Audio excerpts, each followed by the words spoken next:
Market segmentation, इसको समझने से पहले हिंदुस्तान यूनिलीवर लिमिटेड का एक छोटा सा केस देखते हैं हम। HUL का नाम तुम लोगों ने सुना होगा, हिंदुस्तान यूनिलीवर। ये आपके फॉरेन की कंपनी है, लेकिन जिस तरीके से इन्होंने नाम रखा है उससे ऐसा लगता है कि इंडियन कंपनी है या फिर भारत की कंपनी है। तो काफी टाइम से, लंबे टाइम से ये जनरली FMCG प्रोडक्ट में वर्क कर रहे हैं। FMCG मतलब फास्ट मूविंग कंज्यूमर गुड्स, ठीक है। तो ये इस सेक्टर में इनका जो भी प्रोडक्ट है वो कंज्यूमर को प्रोवाइड करते हैं। अब जैसे सर्फ एक्सेल जो डिटर्जेंट है वो भी इन्हीं का है, सर्फ एक्सेल, ठीक है, हिंदुस्तान यूनिलीवर का प्रोडक्ट है। रिन की अब बात करें, ठीक है, रिन भी इनका ही है। इसके अलावा विल विल का भी ऐड देखे हो तुम लोग, वो भी हिंदुस्तान यूनिलीवर का ही है। और इस तरीके से और भी अलग अलग इनके कॉस्मेटिक्स प्रोडक्ट भी आते हैं हिंदुस्तान यूनिलीवर लिमिटेड के, ठीक है। कोई कॉस्मेटिक का नाम पता है तो बताओ। अब यहाँ पे जितने भी हमने नाम लिए, चाहे सर्फ एक्सेल हो, रिन हो या फिर विल हो, ये सारे कौन से प्रोडक्ट हैं, किस तरह के प्रोडक्ट हैं, काम क्या है इनका? कपड़े की धुलाई, सफाई, ठीक है। लेकिन ये किसी न किसी एक अलग अलग स्पेसिफिक ग्रुप को टारगेट करते हैं, यानी कंज्यूमर बेस इनका अलग है। सर्फ एक्सेल हर कोई नहीं लेता है, उनका कस्टमर बेस अलग है। विल हर कोई नहीं लेता है, उसका कस्टमर बेस अलग है। रिन के कस्टमर अलग हैं। तो अब यहाँ पे जब सेगमेंटेशन की बात करते हो तो अब यहीं से इसका रिफ्लेक्शन तुम लोग को मिल रहा होगा कि बेसिकली हमने क्या किया, अपने प्रोडक्ट को अलग अलग कस्टमर के हिसाब से डिजाइन किया या डेवलप किया कि एक स्पेसिफिक कस्टमर के नीड्स को हम अपने प्रोडक्ट से पूरा करेंगे। यानी जो आपका प्रोडक्ट है वो आपका डिटर्जेंट है, लेकिन उसी डिटर्जेंट को हमने अलग अलग कस्टमर बेस में डिवाइड कर दिया कि ये वाला जो हमारा प्रोडक्ट है वो स्पेसिफिकली किस कस्टमर के लिए है, कौन से कंज्यूमर को हम टारगेट कर रहे हैं, ठीक है। तो अब सेगमेंटेशन, टारगेटिंग, पोजिशनिंग, ये सारे अलग अलग टर्म्स हैं, उसको हम डिटेल में डिस्कस करेंगे। तो पहला चीज क्या है कि आप अपना जो कंज्यूमर बेस है, जो आपका कस्टमर है, उनको किसी न किसी एक स्पेसिफिक नेचर के बेसिस पे कैटेगराइज कर रहे हो, डिवाइड कर रहे हो, ठीक है। या फिर हम कहें कि पूरा जो आपका मार्केट है, अगर हेट्रोजीनियस मार्केट है तो उसको होमोजीनियस में कन्वर्ट कर रहे हो। होमोजीनियस मतलब एक रूपता, कि किसी एक पर्टिकुलर नीड को फुलफिल करने के लिए एक ग्रुप हमने बना दिया, किसी दूसरे पर्टिकुलर नीड को फुलफिल करने के लिए दूसरा बना दिया, इसी तरीके से तीसरा चौथा अलग अलग हमने कैटेगरी बना दिया। तो हिंदुस्तान यूनिलीवर का जो आपका प्रेजेंस है इंडिया में दशकों से है, ये आज से यहाँ पे काम नहीं कर रहे हैं। और जो लोकल मार्केट की रिक्वायरमेंट है वो इनको यहाँ पे क्या करने, फुलफिल करने की कोशिश करते हैं, एडॉप्ट करते हैं जो भी चेंजेज आते हैं। तो कंज्यूमर के बिहेवियर को स्टडी करते हैं और उसी के हिसाब से अपने प्रोडक्ट को क्यूरेट करते हैं या फिर डेवलप करते हैं।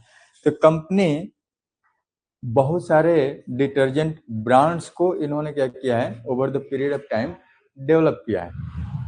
डिटर्जेंट की हम बात करें, ताकि जो अलग अलग कस्टमर ग्रुप हैं या फिर अलग अलग कस्टमर टाइप के जो नीड्स हैं उनको हम टारगेट कर सकें। तो कस्टमर के नीड के हिसाब से उन्होंने डिटर्जेंट के अलग अलग ब्रांड को क्या किया, कस्टमाइज किया, डेवलप किया। तो इसको हमने कहा कि variety of detergent brands developed by Hindustan Unilever to meet the needs of diverse customer groups. यानी आपके अलग अलग कस्टमर ग्रुप हैं तो उनको कैसे हम अपने प्रोडक्ट से उनकी जो नीड है उसकी फुलफिलमेंट करें या फिर उनकी नीड को पूरा किया जाए। तो प्रेजेंस एंड परफॉर्मेंस जो कंपनी की है वो इंडिया में इनके स्ट्रेटजी या फिर इनकी अप्रोच को रिफ्लेक्ट करती है कि किस तरीके से कंपनी ने over the period of time जो डाइवर्सिफाइड नीड है इंडियन मार्केट की, उसको फुलफिल करने के लिए अलग अलग तरह के प्रोडक्ट इन्होंने लॉन्च किए, ताकि अलग अलग कस्टमर ग्रुप को हम क्या कर सकें, टारगेट कर सकें। तो अलग अलग ग्रुप बनाने की जो प्रक्रिया है वही आपकी क्या है, सेगमेंटेशन है। आप पूरे मार्केट को क्या कर रहे हो, डिवाइड कर रहे हो, सेगमेंट बना रहे हो, और इसके बाद फिर उसको टारगेट करते हो कि कौन से सेगमेंट में हमें फोकस करना है, या सबको लेके चलना है या फिर किसी एक सेगमेंट को लेके चलना है। तो टारगेटिंग हम अलग से डिस्कस करेंगे और पोजीशनिंग अलग से डिस्कस करेंगे। तो यहाँ पे जब डिटर्जेंट की हमने बात करी तो पहले ही हमने एग्जाम्पल में आपको डिटर्जेंट के नाम हमने बता दिए। सर्फ एक्सेल था, रिन था, आपका विल था। सर्फ एक्सेल ये किसको टारगेट करता है, किस तरह के इनके कस्टमर बेस को सर्फ एक्सेल के माध्यम से इन्होंने टारगेट किया? बिल्कुल सही, सर्फ एक्सेल जो अपर या फिर मिडिल क्लास के कंज्यूमर्स हैं उनको ये टारगेट करते हैं। ये लोअर इनकम ग्रुप को टारगेट नहीं किए हैं आपका जो सर्फ एक्सेल है। तो प्रीमियम प्रोडक्ट है इनका, ठीक है, प्रीमियम प्रोडक्ट में आता है। तो वेल नोन आपका मार्केट लीडिंग डिटर्जेंट ब्रांड है सर्फ एक्सेल, और प्रीमियम प्रोडक्ट के रूप में इसको क्या किया गया, लॉन्च किया गया, ऑफर किया गया, प्रीमियम प्रोडक्ट के रूप में इसकी पोजिशनिंग की गई। और जो अपर मिडिल इनकम ग्रुप है या फिर हायर इनकम ग्रुप है उनको बेसिकली हमने इस प्रोडक्ट से क्या किया, टारगेट किया। ठीक है।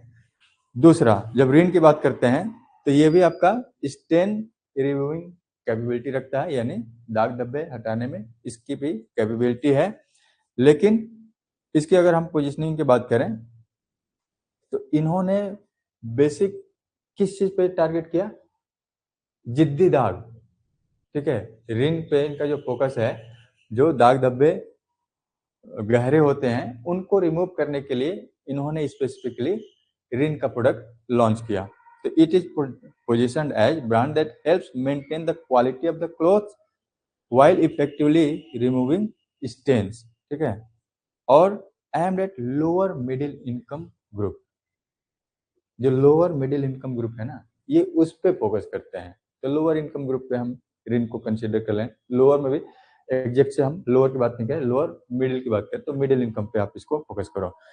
जब आप विल की बात करते हैं, तीसरा, ठीक है, विल सर्फ एक्सेल हो गया, दूसरा हमने रिन की बात किया, और तीसरा हम बात कर रहे हैं विल।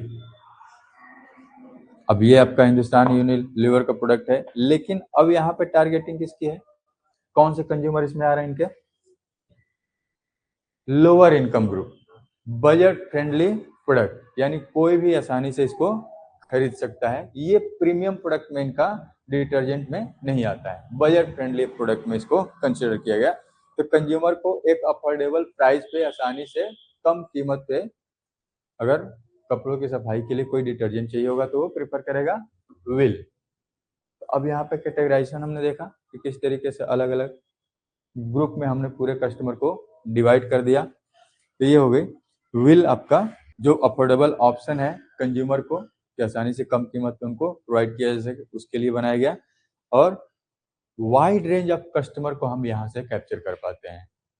यहाँ पे जो कस्टमर का बेस होगा वो सर्फ एक्सेल और रिन के कंपैरिजन में क्या होगा, ज्यादा होगा। ठीक है, तो यानी हमें किसी भी तरह के कस्टमर को छोड़ना नहीं है, प्रीमियम वाले को भी कंसीडर करना है, उनके लिए हाई क्वालिटी या फिर प्रीमियम प्रोडक्ट हमने बनाया, मिडिल इनकम के लिए भी बनाया, और budget friendly lower income group के लिए भी यहाँ पे हमने एक प्रोडक्ट बना दिया। तो इस तरीके से हमने बात कर ली कि हिंदुस्तान यूनिलीवर का जो डिटर्जेंट का प्रोडक्ट है वो कैसे इन्होंने अलग अलग कस्टमर ग्रुप को टारगेट करने के लिए अलग अलग तरह के प्रोडक्ट मार्केट में लेके आए। तो अब यहीं से मीनिंग समझते हैं इसका, मार्केट सेगमेंटेशन।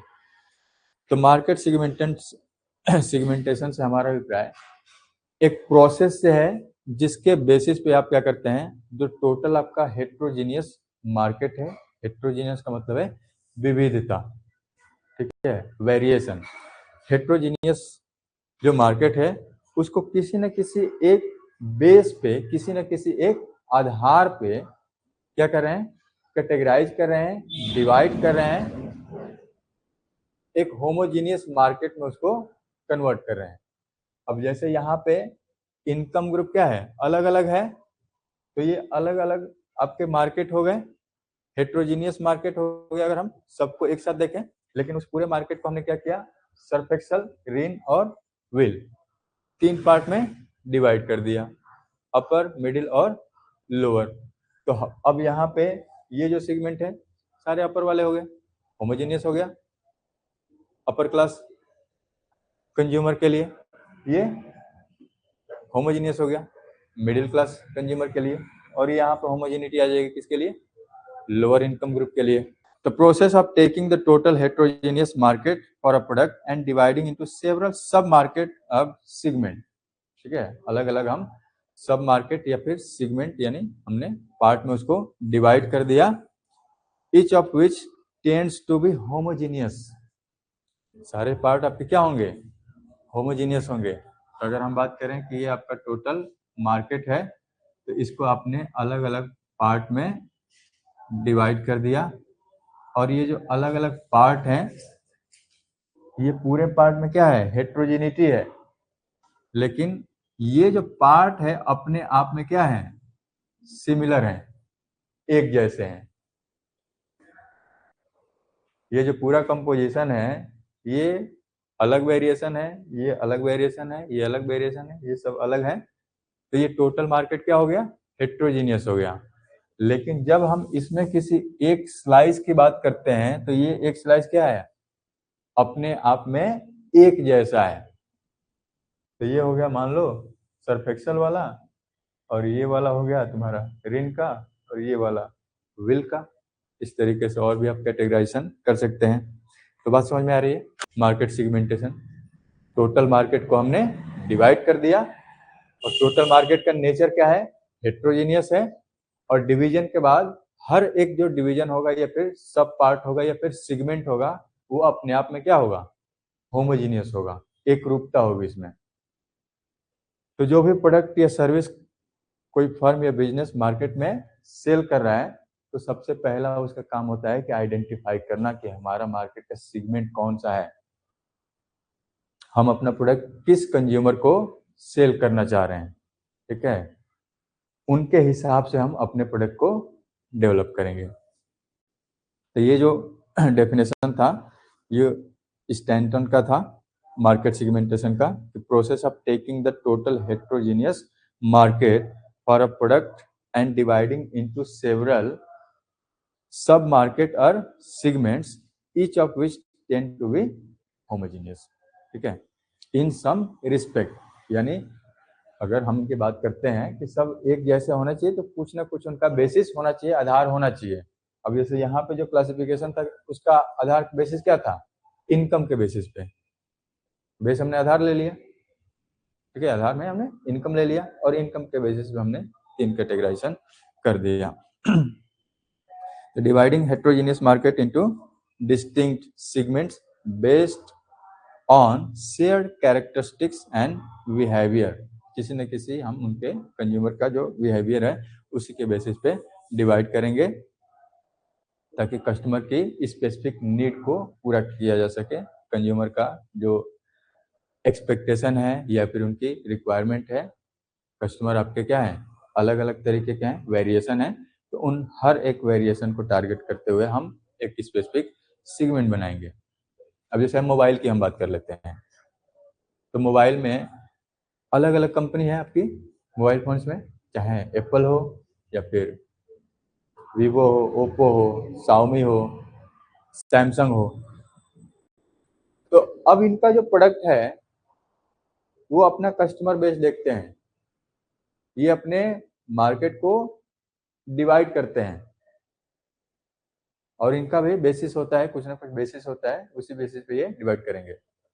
अब यहाँ पे अगर हम एप्पल प्रोडक्ट की बात करें तो इनका मार्केट सेगमेंट कौन सा है, अगर इनकम के बेसिस पे देखा जाए तो luxury product, status, higher income group में चले जाएंगे, और बाकी जो दूसरे कंपनी की हम बात करें तो लोअर या फिर मिडिल इनकम ग्रुप को टारगेट, तो उनका सेगमेंट अलग है। हाँ बिल्कुल, क्यों नहीं हो सकता है, सैमसंग है तो तो सैमसंग तो तुम्हारा हर कस्टमर ग्रुप को टारगेट करते हैं। इनके बजट फ्रेंडली प्रोडक्ट भी है, लोअर इनकम ग्रुप के लिए भी है, मिडिल के लिए भी है, और इनके प्रीमियम फोन भी आते हैं। Xiaomi है, इनका भी प्रीमियम प्रोडक्ट है। एक एक इनका जो फोन है वो 50,000, 60,000, लाख लाख तक रुपए में है ना। वीवो का भी है, आपका वन प्लस का है, और एक और भी फोन है, हाँ रियलमी है। तो इन सारे प्रोडक्ट की अगर हम बात करें तो अलग अलग कस्टमर ग्रुप को टारगेट करते हैं। तो ये अलग अलग कस्टमर ग्रुप को टारगेट करना है, तो ये जो सेगमेंटेशन है ये आपका फर्स्ट स्टेज है कि आप डिसाइड करते हो कि मेरा कस्टमर कौन है। तो पूरे मार्केट को आप डिवाइड करते हो अपने हिसाब से कि हमारा सेगमेंट कौन सा है, हम किसको टारगेट कर रहे हैं, क्या हम सबको लेके चल रहे हैं या कोई स्पेसिफिक हमारा सेगमेंट होगा, केवल हम उसी के लिए अपने प्रोडक्ट को बनाएंगे।